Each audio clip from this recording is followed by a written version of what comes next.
Now, but my real story starts with a German man named Daniel Henri Kahnweiler. He was a German Jew who from Mannheim in Germany, and he was sent by his family down to intern at another family's bank in Paris. Well, he hated the books. Boring, boring, boring, and he loved art.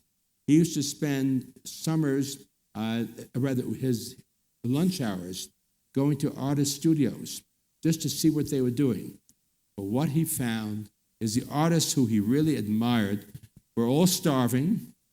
They had no money even to buy artist supplies, canvases, brushes, oil paints, etc. And he came up with an idea. And his idea was that he would give money to each of the artists that he thought were very, very good, and he'd underwrite them. He'd give them all the money to live on, he'd give them monthly allowance, plus buy all the artist supplies, etc. In exchange, they would give him their output, and he would then sell it and split the profits. I think there was only one other dealer who was doing that, which was Villard, who you may have heard of. But this was unusual because it is as if someone was doing this with crazy people because no one believed in the artists that he believed in. Well, he went back to his family in Mannheim. They're outraged. You can't do that. Impossible, impossible, impossible. Why? A son of a banker cannot become an art dealer. One of his uncles took pity on him, gave him the money. He went back to Paris, and his first artist that he signed was a man named Georges Braque, who you may have heard of. And Braque said, there's one other person I'd like you to meet. He's Spanish.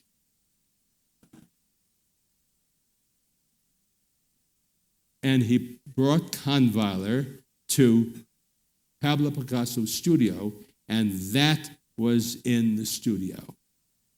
And that was painted in 1907, so you can see everything is coming together.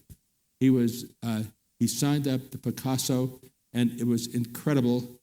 And the two of them, Braque and Picasso, became the best of friends. And here's a picture of the two of them. Picasso is the one on the right, Braque is one on the left. And anyway, they describe themselves in their adventure towards Cubism as two mountain climbers, roped together, climbing up the mountain, so that they protected each other. And later on, I'll show you a painting where they were also fascinated with aviation, and they called each other Orville and Wilbur. Okay, Picasso was Orville, and Wilbur, and Braque was and he was Wilbur. Okay, now look how closely they worked together. You could look at one and look at the other. Now, Picasso copied Braque. Braque was one of the greatest painters of the 20th century. Picasso was one of the greatest painters in the world, in history. Picasso did it better, but they worked closely together. These two paintings were painted 5 minutes apart.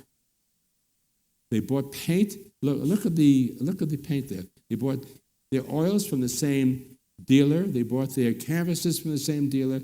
Together, they did everything together. So these two paintings are paintings I bought separately, done, I think, about a few months apart, at least I think almost at the same time. And I'll show you how I hang them. So that's how I have them hung in my studio. And anyway, I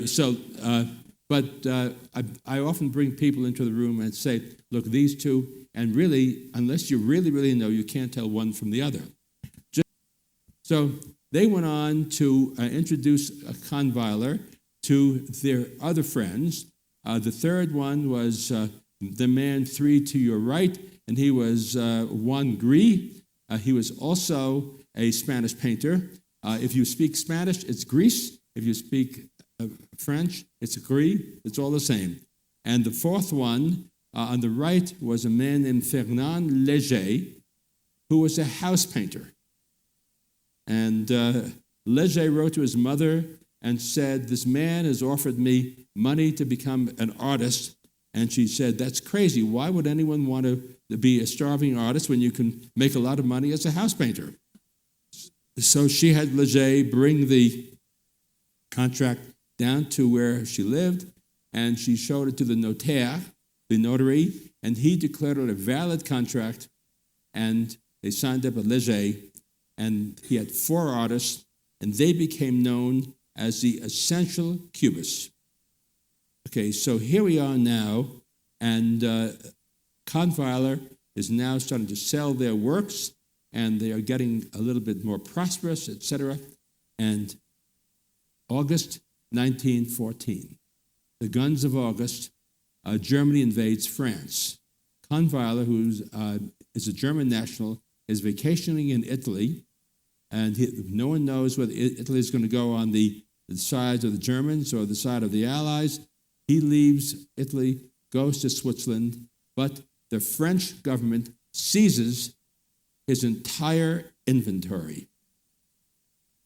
3,000 paintings, drawings, and prints as enemy alien property. So Kahnweiler literally has no money except for what his parents can give him, and he has 3,000 works of art that he doesn't own anymore. And the French, of course, in 1919 had the Treaty of Versailles, and they made these big demands of reparations on the Germans, etc. So they held the works of art, and they were going to auction them. And there's the first of the 3 auction catalogs. It doesn't look like a Sotheby's catalog that we know today, but there it is. And the painting on the lower right is a Smoker by Fernand Léger, which I have in my collection.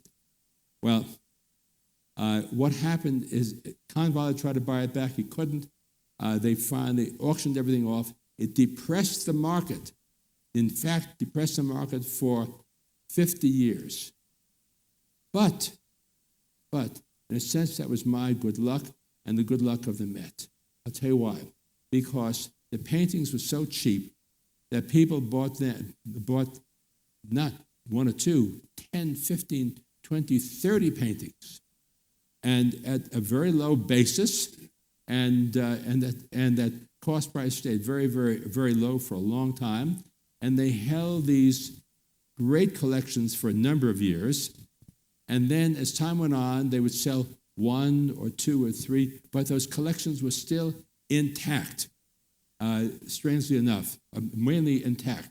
And so it was my good luck that as time went on, I was able to buy some paintings from the remains of those collections, and they often held the best for last, so I had access to them, but I would never have been able to have access to as many Cubist paintings in the 40 years that it took me to put the collection together, had it not been for that unfortunate, or perhaps fortunate, French sale.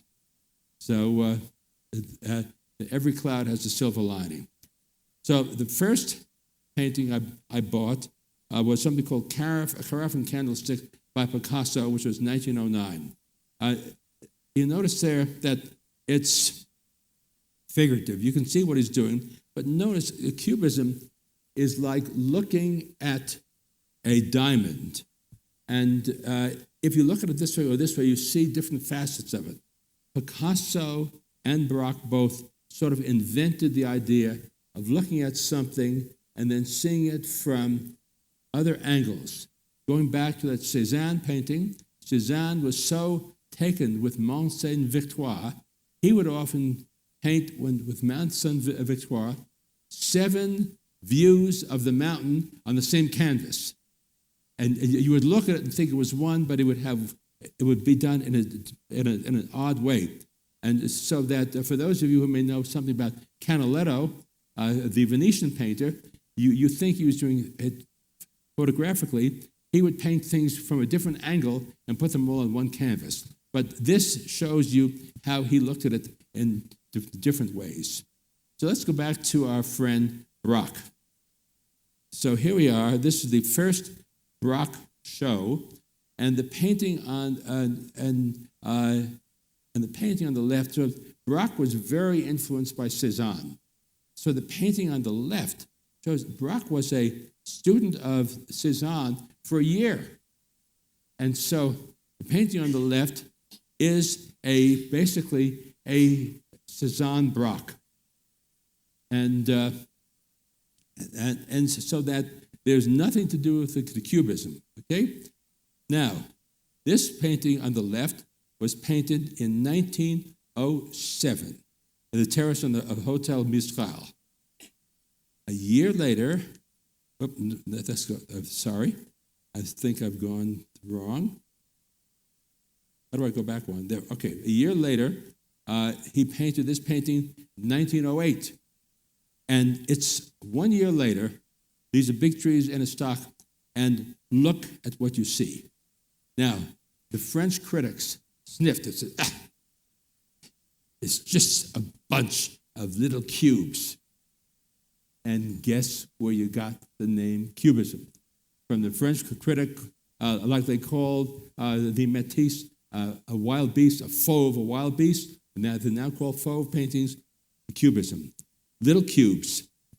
And so, but it forces the viewer to understand what they're looking at and what's being represented. Instead of being beautiful like Impressionism, it challenges us a little bit more. But now I want to bring you to one of my favorite paintings because it's so complicated. Okay? Here we are. This is Notre Avenir est dans l'air. Forgive those of you who speak perfect French, forgive my pronunciation. A future is in the air. That is a pamphlet issued by Michelin saying we should invest money in aviation. But now look at this. Early Cubism was very three-dimensional. Do you remember the carafe with the wine glass? It was three-dimensional. So the background is really three-dimensional. And remember those two Braques? Those were what they call analytical, the Braque and the Picasso, rather. They were called analytical cubism. So that's the background. But then Picasso is influenced by Braque's collage. And so what he does is, on the background, he paints, as if it's pasted on there, that pamphlet of Futures in the Air.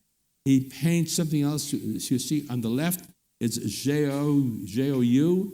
That is the masthead of a newspaper called Le Journal. And so this is sort of like this is a transitional painting. It's the bridge from analytical cubism, which is three-dimensional, to synthetic cubism, which is two-dimensional.